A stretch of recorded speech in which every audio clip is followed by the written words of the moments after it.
Hi, I'm Penny, and today I'll be doing my presentation for my dissertation. As you can see, fitting with the theme of virtual avatars, I'll be presenting this using a virtual avatar. So, let's make a start. Ooh. Right, so my topic is basically on the whole area of virtual avatars, what they can do for the industry, what the public perception is of them, and how they've developed through the years. So first, what is a virtual avatar? Well, a virtual avatar is a character used to represent yourself in a virtual space, whether that's a game or presenting to an audience or anything in that area. As you can see on the screen, I've got an old avatar I used to use, and then my current one, which I will actually be using for doing some live streaming on Twitch, which I'm very excited for. So first, chapter 1.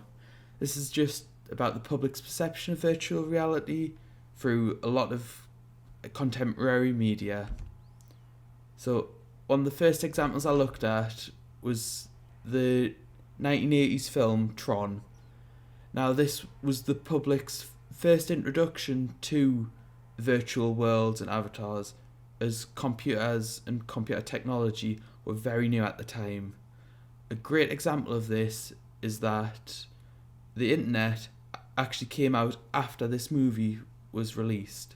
So in the public perception, a lot of this technology was very new and very confusing to a lot of people.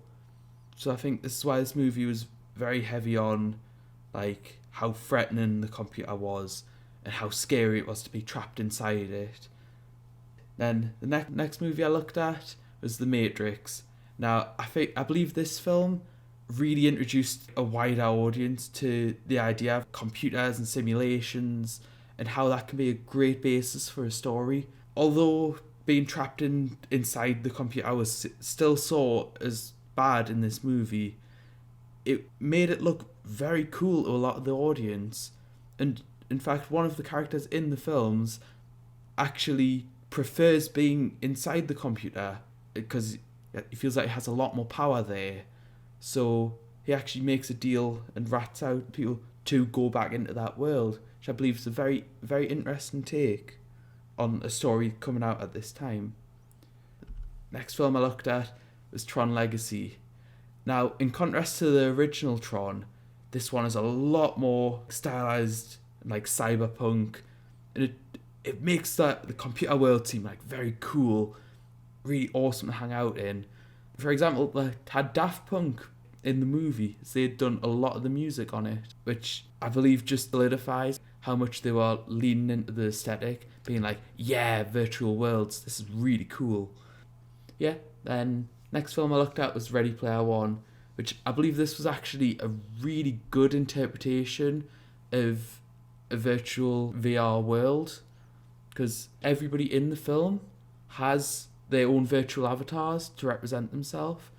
Like, as you can see in the middle of the screen, there's the two protagonists in the film. They, in the virtual world, they both have an avatar which represents their personalities a lot more. And then during the big climactic battle scene, you see a variety of like pop culture characters, which from personal experience being playing games like VR Chat and Second Life, a lot of people tend to actually theme their characters around or even just straight up use the models from contemporary media. Like, I'll just occasionally be walking around and I'll see somebody dressed as Shaggy from Scooby-Doo. Yeah. And the last film I looked at was a movie called Belle. Now, this was just released in this last year, and it's pretty much Beauty and the Beast, but set inside a virtual world with a very shy schoolgirl who, through the use of VR, ends up becoming a world famous singer. And I won't spoil the plot too heavily because I really encourage anyone watching this presentation to watch this movie. It's genuinely very nice. Right, now on to chapter 2. which will be covering like virtual avatars in a lot more depth and their current effect on the media landscape. Primarily, this will be through VTubers, and a VTuber is pretty much a subset of like live streamers or like YouTubers who pretty much only use a virtual avatar to talk to their audience, and like when they're playing games they'll have it set up like a webcam like this one down here. Yeah. So the first main group I wanted to look at was HoloLive. Now this is a big company who actually employ a lot of pre-existing streamers to be a part of their brand and have like a VTuber avatar designed for them. They have a very high budget, so a lot of the models are very high quality. So as you can see, the two examples I've got, and the top one, Coron, she's like based around a dog, like a bakery kind of aesthetic. Like both of these tend to play games on their like streams, but interact with their audience a lot too. Coron is part of the Japanese wing of HoloLive, which is their biggest section, as they only opened the English version recently. But then Gura below, the shark-themed girl, she's part of the English side, and is a lot more chaotic of a streamer, which I think appeals more to a Western demographic, who are used to like YouTubers being very in your face and like just kind of like having banter with their audience. Now looking over at independent streamers, one of my favourites at the moment is the Sky T, or just Sky. She's an art and video game streamer, and genuinely I love all of the aesthetic of her streams. But one of the more interesting details, she has a bird character called Doug who sits next to her constantly on the streams, and the audience can actually redeem points to get Doug to speak their comment in a text-to-speech voice, which I think adds a whole extra level of interaction between her and the audience. You can also redeem points to change his outfit, or like give him like a bag of birdseed next to him or something like that. And it's just very good for like interactions with the audience. Sky's what's known as a PNG tuber, who pretty much, it's a lot simpler of a model where you draw all the different poses and you can have it set to change with like a hotkey. So like what I was showing earlier, like all of these expressions. But yeah, but they're just hand drawn and swapped out like that, which I think leads a lot more creativity, makes it a lot simpler. But then moving over to Vroid avatars, which my lovely avatar here is one. These are made in it's a very complex character creator software, but anyone can just download it, have a try and make something. You can completely customize the textures, so it leads to a lot of creativity. Like one example, Ranbu, who's a video game streamer, he's, instead of a webcam during tournaments, he likes to use a Vroid avatar of his Minecraft character, and I think it's a very good use case for it, as he does not particularly like showing his face on stream, so it allows him to express with his audience without the risk of accidentally showing his face. Right, now CodeMiku is one of the most expressive and unique 3D avatars in the industry at the minute. It's a very complex avatar mixed with a very expensive setup. Like, as you can see in the GIF in the bottom right, her avatar is tracked to a very expensive rig and costume, which that costume alone costs $30,000, which for someone starting up is a very high price. However, unless you want something this complex, that's not quite needed, as mine is just running on a webcam. Right, moving on to chapter 3, I'll be talking about this technology's impact on individuals and the future of the medium. So, when talking about the future of the medium, I think it's important to look at what came before in like an online space, and how virtual avatars may develop in the same way.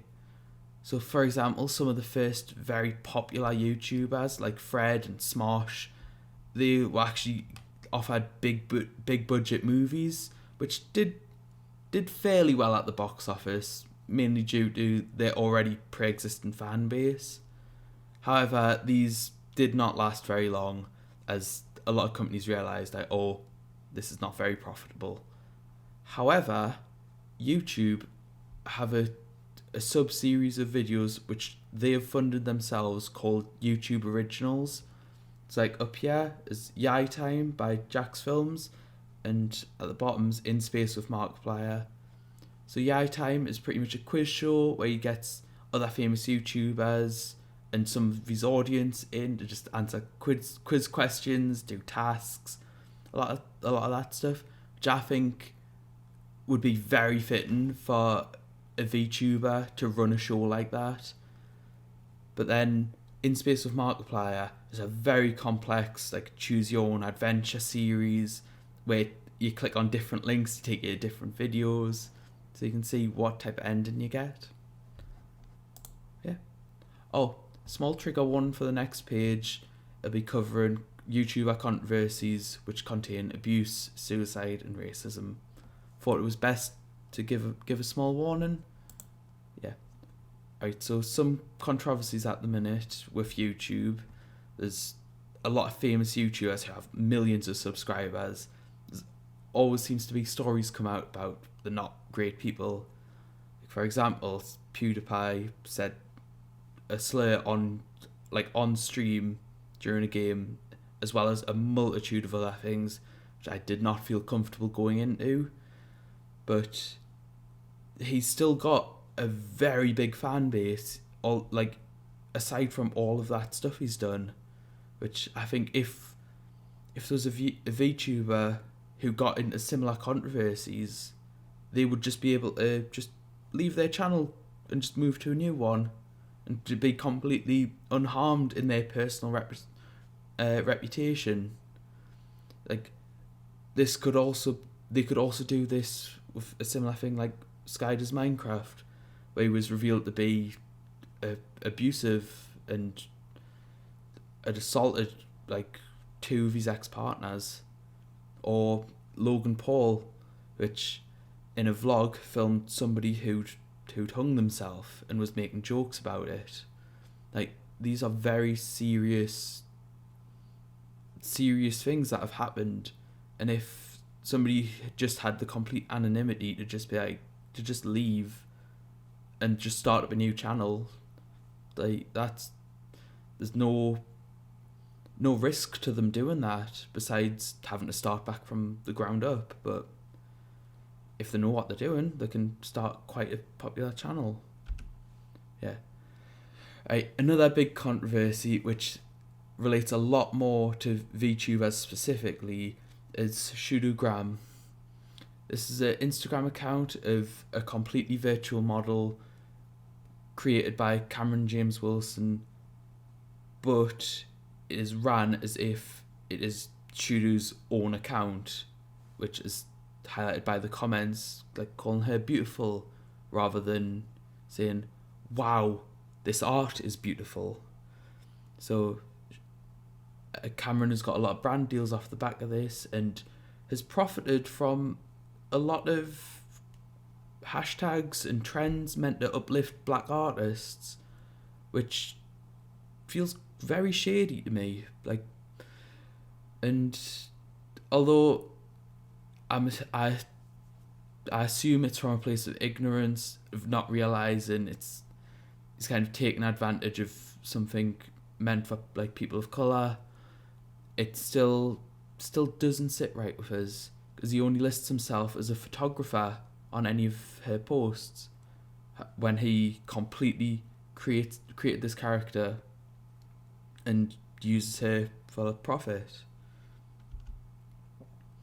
Right, moving on from some controversy, I want to talk about VR technology and how much it is becoming a mainstream thing. Like, just this last Christmas, the the downloads of the virtual reality app Oculus, which is needed for using the Oculus Quest headsets, that doubled from last year, with 1.7 million downloads in just December alone, which would be around Christmas when a lot of children got a VR headset. So I believe this is very telling of where the industry's going, because if you think 1.7 million, if next year if the headsets are even cheaper, or there's a lot more companies developing stuff for it, a lot more people will get them, and we're likely to see over 3 million downloads next Christmas, and maybe 6 or 7 million by the Christmas after. Yeah. However, although having this accessibility and affordability is good for the headset, the company behind it is quite sketchy. As Meta, they're wanting to create a lot of VR based places, but the actual companies have had a shocking record for data security. Like, just back in 2018, Facebook was fined £500,000 over the Cambridge Analytica scandal, which involved a third-party company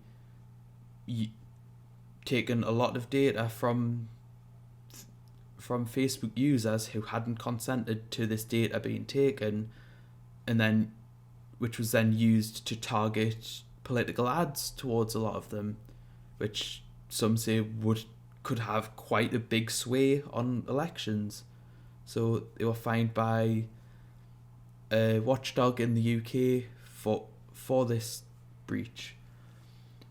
And it was also revealed a lot of their deals behind closed doors with a lot of other big companies that Facebook likely want to have a close partnership with, had a lot more access to users' data than any other companies that would work with them. However, I want to leave this whole presentation on a really positive note, and I believe one thing which I love to see about virtual reality is how accessible it's being created to be. For example, a lot of VR stuff, although you can use it standing up, has had a sitting option, which allows people in wheelchairs to just blend in and just interact with people without the first thing that others see being their wheelchair or their disability. I think one big challenge for virtual reality is going to be how, if this was to become mainstream to the point of how mainstream phones are at the moment, how are you going to make that accessible for blind people or people who are like deaf or hard of hearing? So there's a concept I've saw on the right for a VR cane for people who are comfortable using a cane to walk around. That would be one option to help them navigate in VR. So it would stop them from walking into objects or people by artificially stopping the cane as it would if it had hit a normal object. And another thing is for people who may not be as comfortable using a cane would be haptic gloves, which allow you to kind of feel stuff in VR. So say you grab your hand around a ball in VR, the glove stops your hand where the ball would be, so it feels like you're actually grabbing onto it. For people who are deaf or hard of hearing, VR can be very strange because it's a lot of people talking like live. However, there's a lot of software being developed at the moment to actually create audio transcripts in real time. And I think if this was implemented in a VR chat like simulation, having just a little chat box near people when they're talking, so I could say like, "Hi, my name's Penny, how are you?" And that would appear in a chat box next to us. I mean, I could communicate a lot easier with somebody who's deaf or hard of hearing, as unless you have a full VR glove, it's very hard to do sign language in VR. Finally, I just want to conclude this by saying thank you for sitting for this presentation. Hope you've enjoyed seeing my avatar and hearing me discuss this. An area that's very close to my heart, which I can't wait to see how it improves in the future. So thanks again for listening to us. Hope you have a good rest of your day.